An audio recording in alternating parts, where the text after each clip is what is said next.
लो तुम भी मुख मीठा करो, अयोध्या के नए युवराज आने को हैं। कितना शुभ समाचार है ना। हाँ, ईश्वर करे महारानी और उनकी संतान को सुखी रखे एकदम। बहुत शुभ समाचार है सच में। कितनी खुशी की बात है ना ये।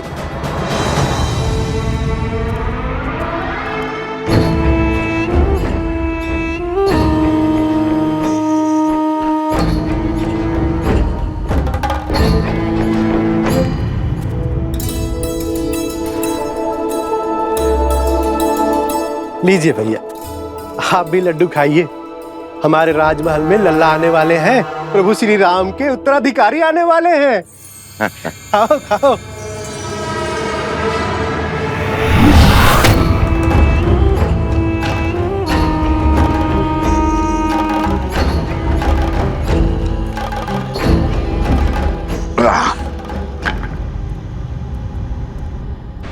भैया, क्या ये सत्य है? श्री राम की संतान होने वाली है? हाँ हाँ, सुना नहीं? सारे अयोध्या में लड्डू बट रहे हैं। चलो अच्छा है। जो 14 वर्ष में नहीं हुआ वो अब हमारे कानों को सुनने को मिल रहा है। क्या क्या कहना चाहते हो? क्षमा करना भैया, वो क्या है ना कि 14 वर्ष से कोई शुभ समाचार मिला नहीं और अचानक से वनवास से लौटते ही ये संतान की खबर। लड्डू खाओ, लड्डू खाओ।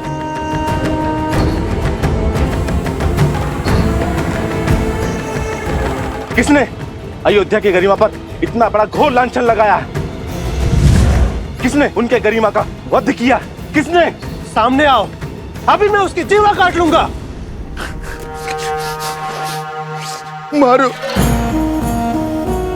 मारो मुझे, मारो। क्षमा के योग्य नहीं हूं मैं। बचपन में माता मारती थी, बड़ा हुआ तो मित्र मारने लग गए। इस जीवा के कारण ये स्थिर नहीं रहती है, कहीं पे कुछ भी बोल देता हूं मैं। घोर अपराध हो गया, मुझे स्वयं को दंड देना होगा। मैं स्वयं को दंड दूंगा। दंड देना होगा, दंड देना होगा, दंड देना होगा, दंड देना होगा, दंड देना होगा। ए रुको, रुको। अरे क्या कर रहे हो?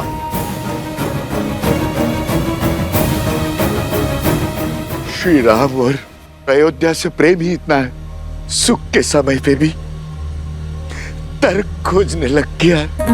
जो बात मेरे दिल को कचोटती है, क्या वो आप सबको व्याकुल नहीं करती? हमने श्री राम की तरह वनवास के दुख नहीं भोगे। हमने तो महारानी सीता की तरह 6 महीने उस दुष्ट रावण की लंका में रहने का दंश नहीं भोगा। सोचिए, विचार कीजिए, क्या क्या हुआ होगा उस 6 मास में। क्या क्या बीती होगी महारानी सीता पर। क्या ये विचार आपको व्याकुल नहीं करता? अपनी व्याकुलता हमें नहीं, श्री राम को बताना, वही निर्णय लेंगे। चलो मित्रों। अरे रुको, रुको, कहां जा रहे हो? मैं स्वयं लज्जित हूं। अब तुम जाकर ये प्रश्न श्री राम से पूछकर उन्हें लज्जित करोगे? वो श्री राम जिन्होंने अयोध्या को मान दिया, सम्मान दिया, उन्हें लज्जित करोगे? क्या उत्तर देंगे? उनका तो स्वयं संबंध है इस घटना से।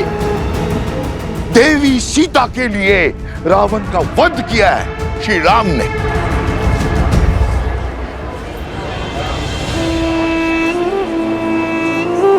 हाँ, यदि शंका है तो किसी धर्मात्मा विद्वान से पूछते हैं। तो फिर मंदिर के पुजारी जी के पास चलते हैं, वो विद्वान भी है और धर्मात्मा भी, वही इसका उचित समाधान देंगे। ये उचित? बिल्कुल। हाँ, क्यों भाइयों? बिल्कुल हाँ, सही हाँ। बोल।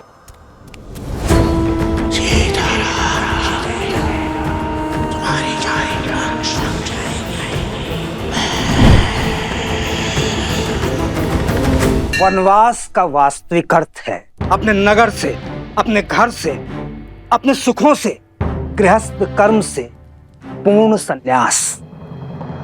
यानी ब्रह्मचर्य।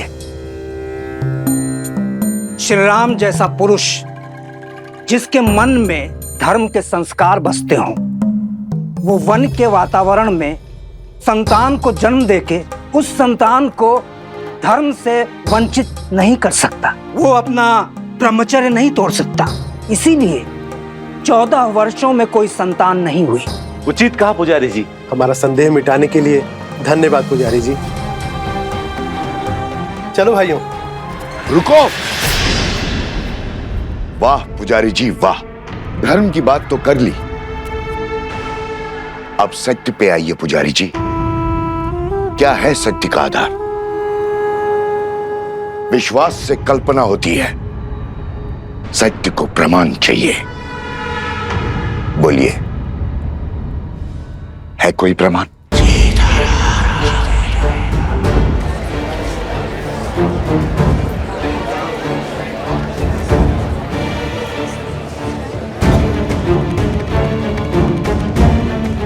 क्या हुआ पुजारी जी? सत्य की आंधी ने विश्वास का आवरण उड़ा दिया। अरे अभी समय ही कितना हुआ है वनवास से वापस लौटे हुए। एक ने कही, दूजे ने मानी, बस वही दो ज्ञानी।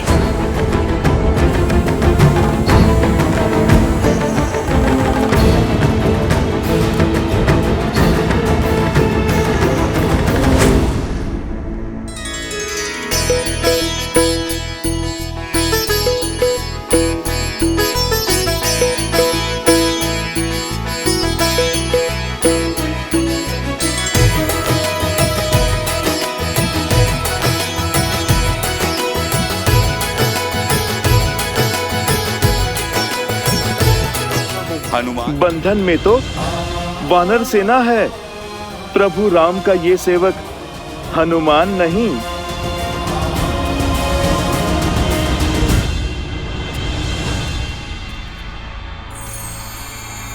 सुना है श्री राम अपनी सेना लेकर पश्चिम की ओर जा रहे हैं, उस दुष्ट भास्करन और उसके बेटे से लड़ने। हाँ, आक्रमण तो हुआ है, कदाचित शत्रु बड़ा बली है। अच्छा, राम भास्करन से युद्ध करने जा रहा है। भास्करन से युद्ध तो भरत और लक्ष्मण भी कर सकते हैं, फिर राम स्वयं क्यों जा रहा है? वो भी ऐसे समय में जब सीता गर्भवती है। राम ऐसी मूर्खता क्यों कर रहा है?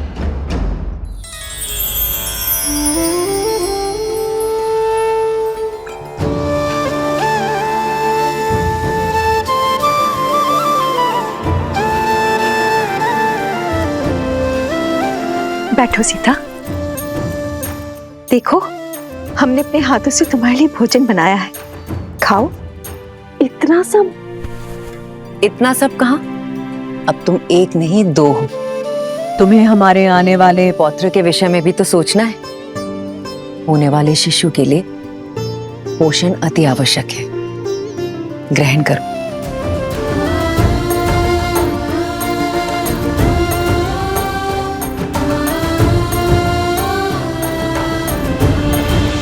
अभी मुझे तुम्हें छोड़कर जाना होगा। रावण के मामा भास्करन ने अयोध्या पर आक्रमण कर दिया है। अपनी प्रजा की रक्षा के लिए मुझे अस्त्र उठाना होगा।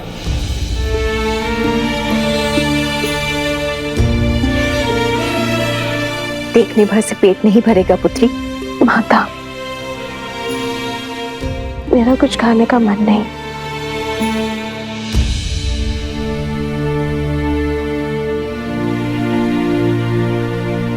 होता है, गर्भावस्था में ऐसा होता है। कभी मन करता है कि खूब सारा भोजन खा लो, और कभी व्यंजन देखते ही मन विरक्त हो उठता है। किंतु पुत्री, भोजन तो खाना ही पड़ेगा। गर्भावस्था में माता को अधिक ऊर्जा की आवश्यकता होती है। खा ले पुत्री। जितना मन भाए उतना खाओ। ये लो। नहीं माँ, मन नहीं है। दीदी, होने वाली संतान तो अभी से राम के गुण दिखा रही है। स्मरण है आपको, जब राम छोटा था तो कितनी हट किया करता था, ये भोजन खाना है, वो व्यंजन नहीं करना। रात्रि में उठ कर मुझसे व्यंजन बनवाया करता था और मैं रात्रि में उठ कर उसके लिए राजभोग बनाया करती थी। स्मरण है दीदी? हाँ, याद है।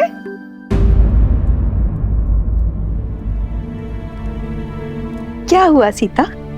मुस्कान होठों पर आई पर गालों तक नहीं पहुंची। क्या हुआ है पुत्री? महारानी की जय हो। महाराज युद्ध के लिए प्रस्थान करने के लिए सच है।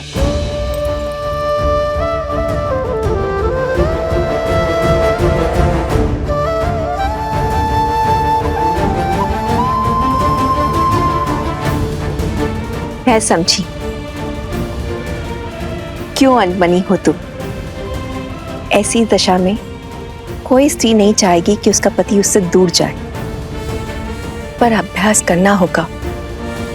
एक राजा का कर्तव्य है कि संकट में उसकी प्रजा की रक्षा करना, और एक रानी का आभूषण है उसका साहस। अब जाओ, राम को रघुकुल रानी की भांति विदा करो। जाओ।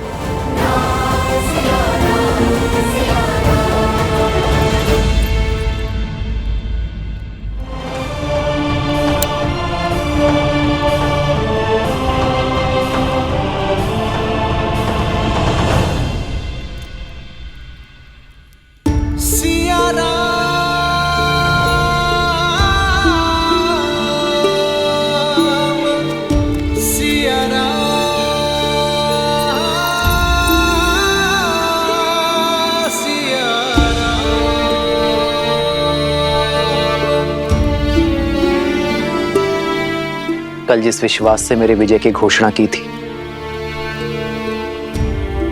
आज उस मुख पर इतनी चिंता क्यों सीते?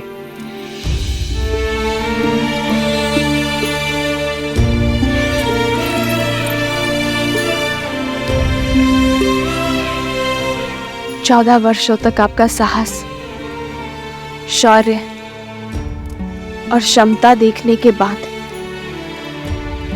कि सीता कभी चिंतित हो ही नहीं सकती यार। परंतु एक होने वाली माँ का स्वप्न बिगड़ जाने का शोक अवश्य है।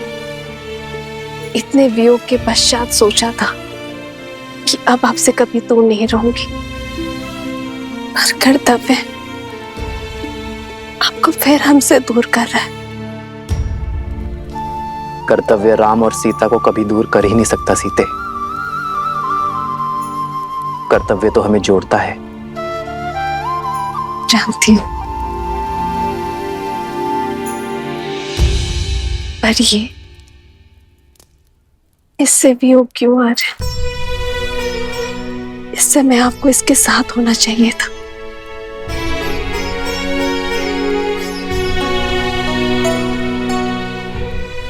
सत्य कहते हैं सब, माता बड़ी स्वार्थी होती है। युद्ध पर मैं जा रहा हूं, पर चिंता तुम्हें अपनी संतान की है।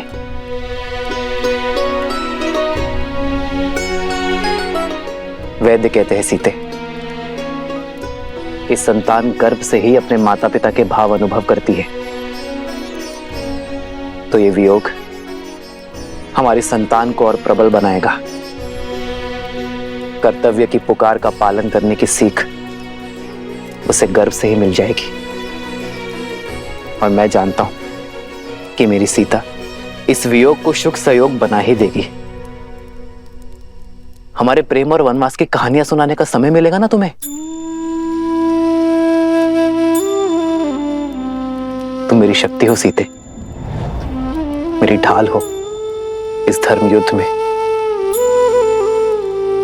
मुझे अपनी धर्म पत्नी के साथ की आवश्यकता है।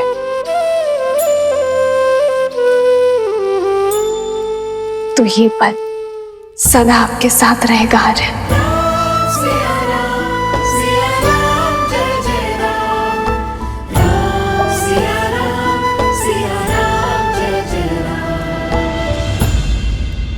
एक बात और, आप इस युद्ध में किसी को भी भेज सकते थे,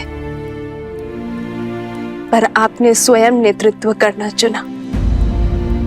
कुछ कारण बड़ा ही होगा, पर मैं नहीं जानती। पर कामना करूंगी कि आप मंतव्य में सफल हो। खड़ग की धार ये पथ मर्यादा, पर चलते जग हित रघुनंदन। मेरे लिए विजय होकर लौटना आ रहा है।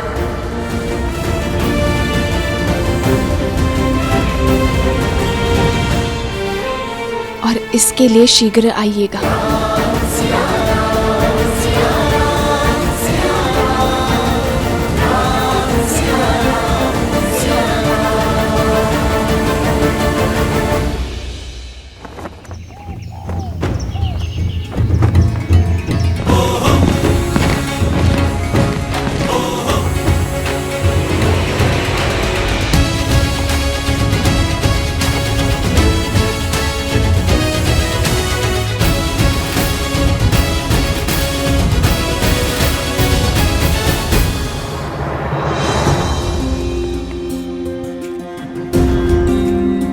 स्वस्ति राम, विजय भव लक्ष्मण। होई सोई जो राम रचि राखा, को करी तर्क बढ़ावे साखा। आपका तेज सूर्य सा दमके।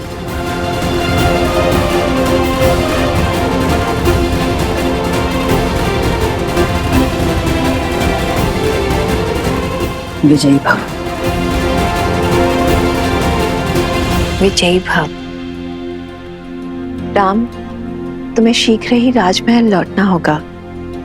सीता के पुनः सावन संस्कार के लिए तुम्हें यहाँ होना अनिवार्य है। अवश्य मां।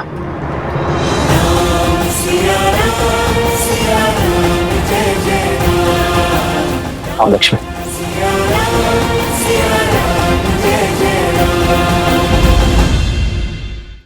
सियावर रामचंद्र की, सियावर रामचंद्र की, सियावर रामचंद्र की, सियावर रामचंद्र की, सियावर रामचंद्र की, सियावर रामचंद्र की, सियावर रामचंद्र की, सियावर रामचंद्र की, सियावर रामचंद्र की, सियावर रामचंद्र की। मेरे अयोध्या के वीरों, कर्तव्य ने पुकारा है। जब पड़ोस में अग्नि लगे तो व्यक्ति यह सोचकर नहीं बैठता कि उसका घर सुरक्षित है। वो अग्नि को बुझाता है क्योंकि वो जानता है कि अग्नि का स्वभाव है फैलना। मुझे मेरे वीरों पर पूरा विश्वास है। भय के लिए भयंकर है। हम सब आपके रुद्र हैं। शंकर है। श्री राम, राजा राम, श्री राम। मित्र, यो मुख मोड़कर मत जाइए। वानर सेना ना सही प्रभु, हमें अपने साथ ले चलिए। जो हृदय में बसते उनसे मुख नहीं मोड़ा जाता मित्र। मैं आपको छोड़कर नहीं जा रहा हूं, बल्कि आपके कंधों पर एक बहुत बड़ा उत्तरदायित्व देकर जा रहा हूं। जब मैं वहां युद्ध लड़ूंगा तब आप यहां अयोध्या का भार संभालेंगे, और जब आपके प्रस्थान करने का समय आ जाएगा हम युद्ध से लौटकर आ चुके होंगे।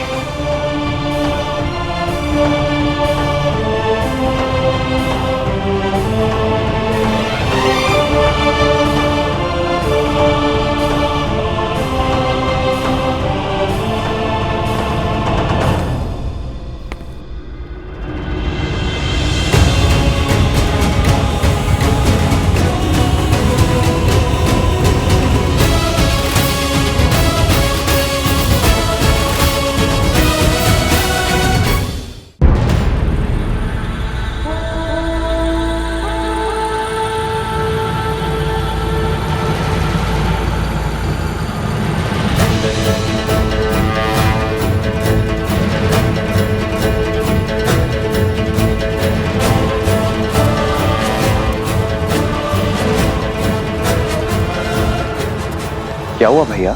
सैनिकों के चुनाव में मुझसे कोई भूल हुई? जिस समाज में बालक के हाथ में शास्त्र के बदले शस्त्र हो, वहां असुरों का वास होता है शत्रुघ्न। जीवन भर राष्ट्र सेवा का भार उठाने वाले वृद्ध समाज सेवा पाने के अधिकारी हैं, और जो युवा अभी अभी विवाह के बंधन में बंधे हैं, वो भी युद्ध में जाने के योग्य नहीं है। प्रभु, ना मैं बालक हूं, ना मैं वृद्ध हूं, और ना विवाहित। फिर मुझसे राष्ट्र सेवा का सुख क्यों छीन रहे हैं आप? क्योंकि तुम अयोध्या के सैनिक नहीं हो।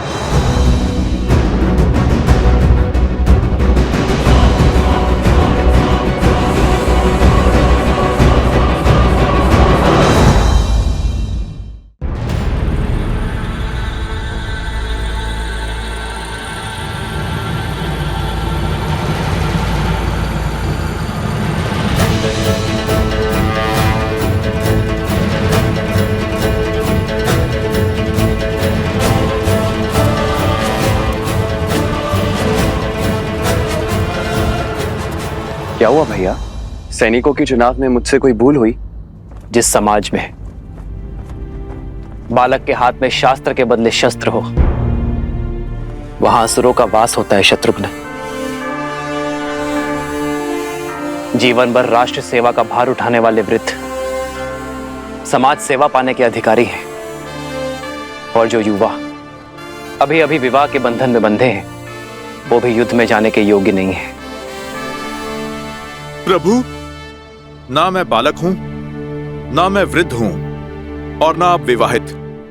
फिर मुझसे राष्ट्र सेवा का सुख क्यों छीन रहे हैं आप? क्योंकि तुम अयोध्या के सैनिक नहीं हो।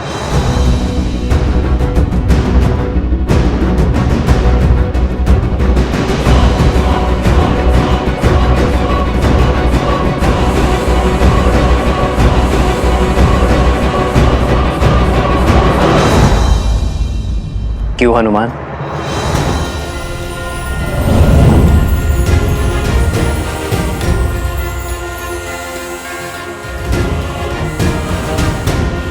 प्रभु, प्रभु, प्रभु, मैं अयोध्या का सैनिक नहीं हूं, इसलिए आप मुझे छोड़ के जा रहे हैं। फिर आपने लक्ष्मण भैया को साथ जाने का अवसर क्यों दिया? क्योंकि लक्ष्मण अयोध्या का राजपुत्र है हनुमान, और राज्य सेवक भी। उसका कर्तव्य उसे इस युद्ध के योग्य बनाता है। मेरे वानर वीर तो यहां अतिथि हैं। लक्ष्मण भैया राज सेवक हैं तो जा सकते हैं, और मैं तो स्वयं राजा राम का सेवक हूं प्रभु, उसका क्या?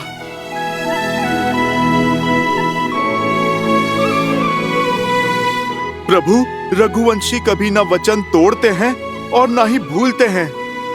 फिर सदा मुझे सेवा में रखने का वचन देकर आप कैसे उससे मुक्त हो सकते हैं प्रभु? आप निर्णय कीजिए प्रभु, हनुमान क्या है, वानर या भक्त? तुम मम प्रिय भरत ही सम भाई कह के गले लगाया आपने, और अब आप प्रभु अतिथि कहकर दूर कर रहे हैं।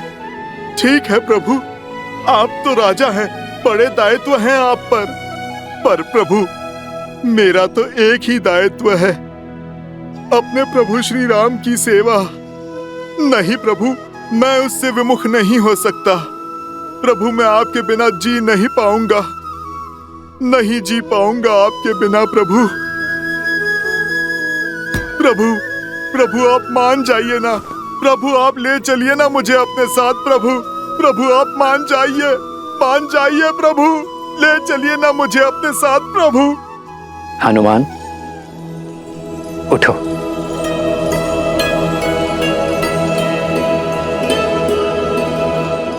तुम जीत गए हनुमान, मैं हार गया। चलो हमारे साथ, किंतु मेरी एक शर्त है। कैसी शर्त प्रभु? कि तुम शस्त्र नहीं उठाओगे।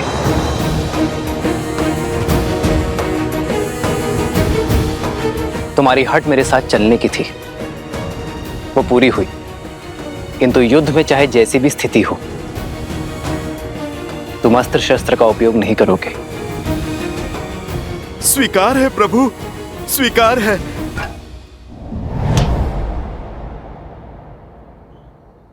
आओ हनुमान।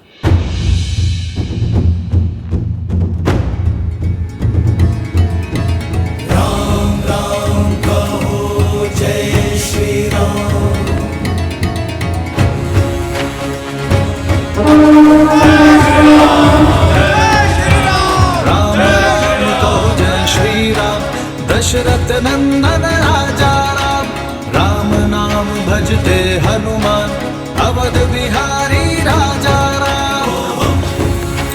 जय श्री राम, जय श्री राम, जय श्री राम, जय श्री राम, जय श्री राम, जय श्री राम, जय श्री राम। राम सत्य में युद्ध पर स्वयं जा रहा है। जय श्री राम।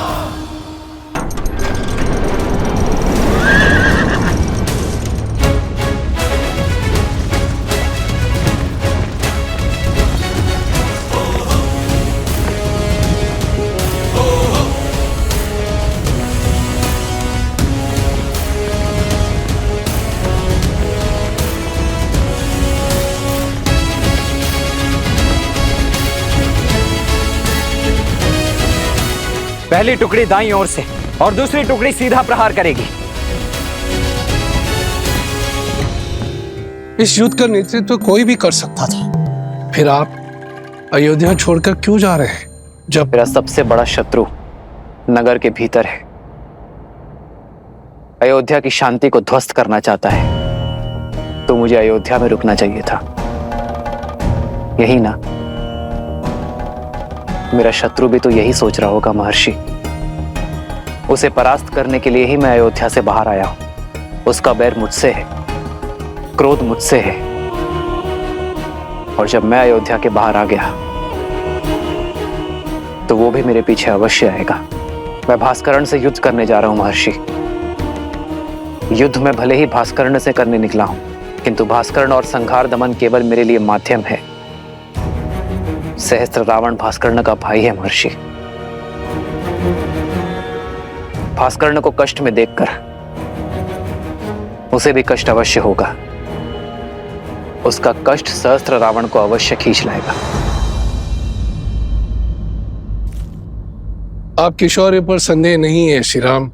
भय है आपके वास्तविक शत्रु सहस्त्रमुख रावण का, जो अपने अनंत मुखों से अनंत असत्य बोलता रहता और बार बार असत्य बोलते रहने से असत्य भी सत्य प्रतीत होने लगता है।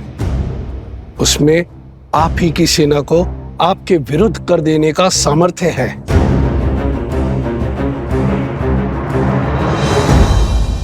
इसीलिए तो सहस्त्र रावण को अयोध्या से दूर खींच लाऊंगा मैं। उसे अकेले ही ललकारूंगा, ताकि वो मेरी अयोध्या में असत्य का विष नहीं घोल पाएगा। और इसमें आपके प्राणों का संकट है। अपनी प्रजा के हित के लिए राम को मृत्यु भी स्वीकार है।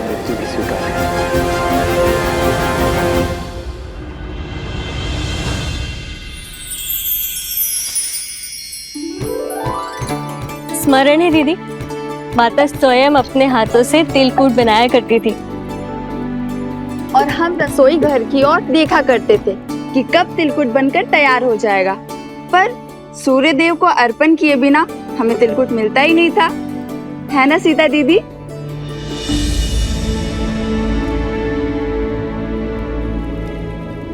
कहाँ खो गई दीदी?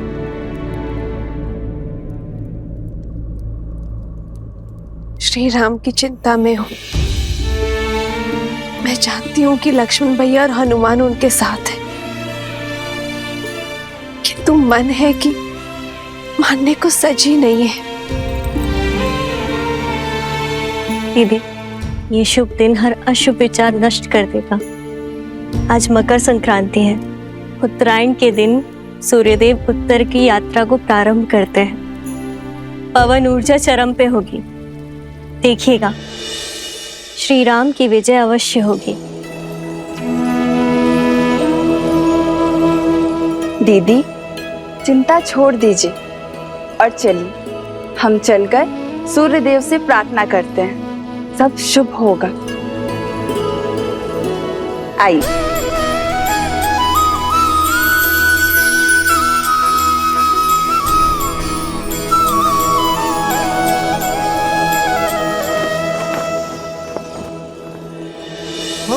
माघ मकर गत रवि जब होई, तीरथ पति ही आव सब कोई। देव तनुज किन्नर नर श्रेणी, सादर मजही सकल त्रिवेणी। पूजही माधव पद जल जाता, परसिही अखय बटु हर्षहि गाता। हे सूर्यदेव, मेरे श्री राम को युद्ध में विजय देना। शीघ्र अति शीघ्र लौटकर उन्हें परिवार और राज्य की सेवा करने का अवसर दीजिएगा। सुना नहीं क्या क्या बातें हो रही है नगर में? कैसी बातें? लोग आजकल कानाफूसी कर रहे हैं राजा राम और माता सीता के विषय में। हाँ, मेरे पति ने भी मुझे राजमहल की सेवा छोड़ने के लिए निर्देश दे दिया है। क्यों? ऐसा क्या हुआ? क्या बातें कर रहे हैं आप लोग? बोलो, क्या बोल रही थी तुम?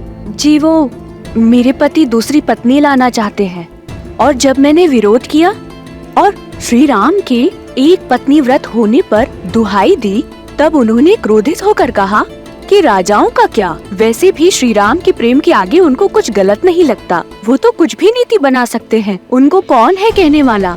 सामर्थ्य को दोष और स्वर्ण को दाग नहीं लगता, पर हमें राजाओं की चाल पर नहीं चलना। और कहा कि महल के वातावरण से मेरा मन दूषित हो जाएगा। कैसा दाग और किस पर लगा है? वो तो नहीं बताया। आने दो श्री राम जी को। जब ये प्रश्न राजसभा में सबके सामने पूछा जाएगा, तब हर रहस्य से आवरण हटाना ही पड़ेगा। मानवी, श्रुतकीर्ति,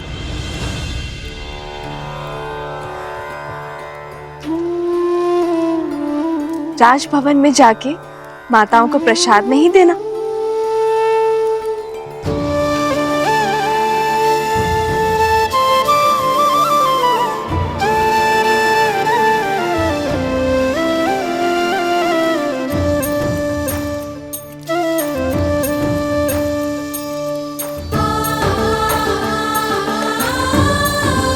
कितनी शुद्ध और सरल है देवी सीता, इनके बारे में कोई इतना ओछा कैसे बोल सकता है? दीदी, किसी दासी का पति राजमहल के वातावरण के बारे में आपत्तिजनक बातें फैला रहा है। राजा और रानी के विषय में शंका पनपना उचित नहीं है, समस्या फैल सकती है। दीदी, राम राज्य में अराजकता कभी नहीं आएगी मांडवी। श्री राम आते ही कोई ना कोई हल अवश्य निकाल लेंगे।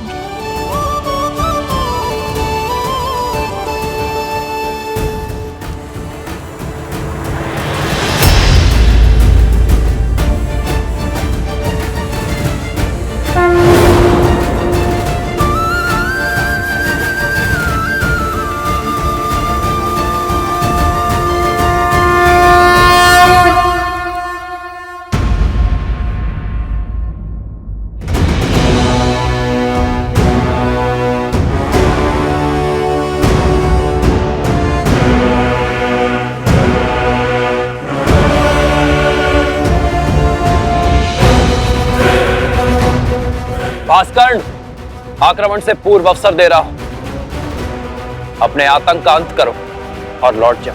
अभी तक तो आतंक का आरंभ भी नहीं हुआ है राम, और जहां तक रही अंत की बात, यदि मैं समय रहते लंका पहुंच गया होता तो युद्ध का अंत कुछ और ही होता।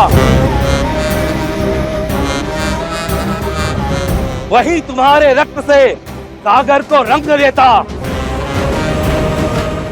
जो काम तब न हुआ वो अब होगा। इस रणभूमि में मैं तुम्हारा वध करके रावण के मृत्यु का प्रतिशोध लूंगा और तब होगा न्याय। प्रतिशोध से न्याय नहीं मिलता भास्कर्ण। प्रतिशोध केवल स्वयं को जलाता है। लौट जा। स्वयं के बल पर बड़ा अभिमान है ना तुम्हें राम? समाप्त होगा तुम भी और तुम्हारा अभिमान भी। भास्करण का तेज और संघर दमन का दमन तुम्हें सेना समेत ध्वस्त कर देंगे।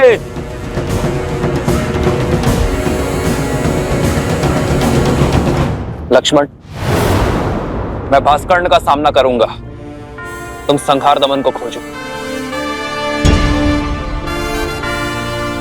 और स्मरण रखना, वो उभयचर है।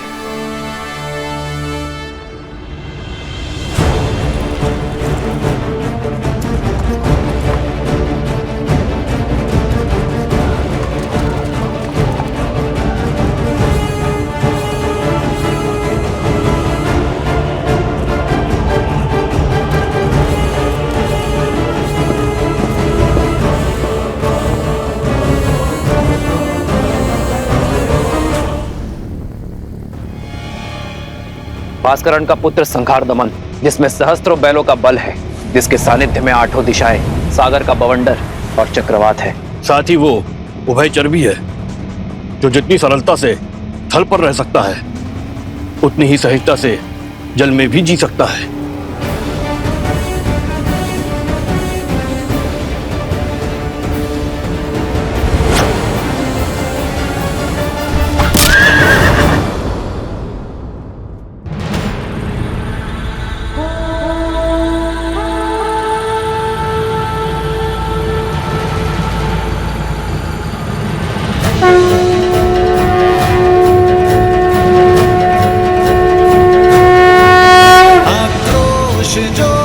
क्रोध का ये क्षण है प्रतिशोध का, ललकार और पुकार अति विरोध का।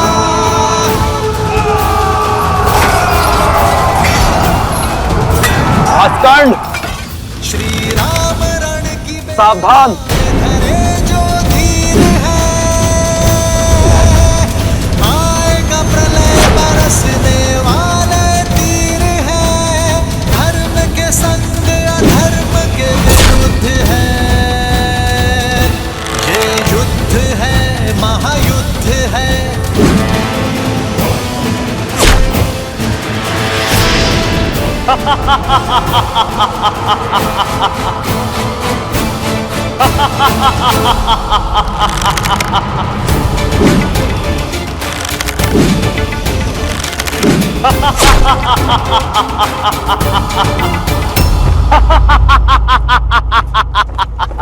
बस राम, बाण क्या ब्रह्मास्त्र चला दो। तुम्हारे ब्रह्मास्त्र मेरे तन को नहीं छेद पाएंगे। ब्रह्मा अपना स्वयं वरदान नहीं कर सकते।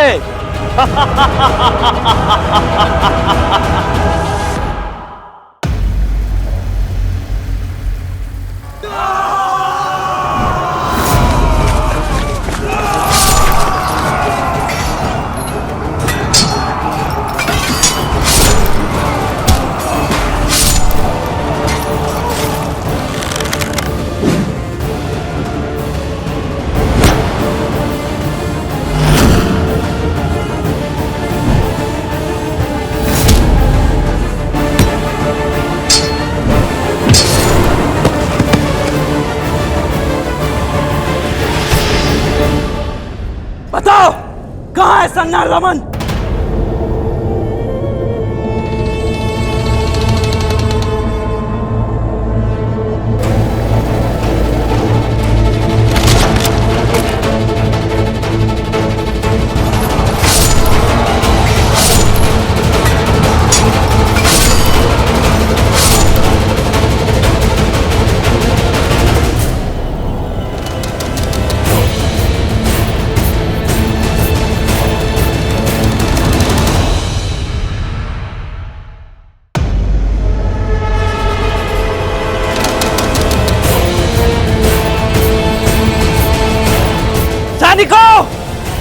हटो।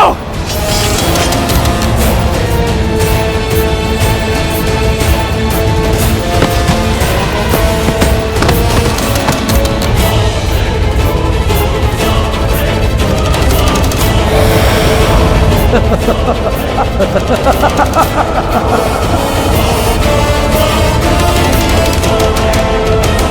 ha ha!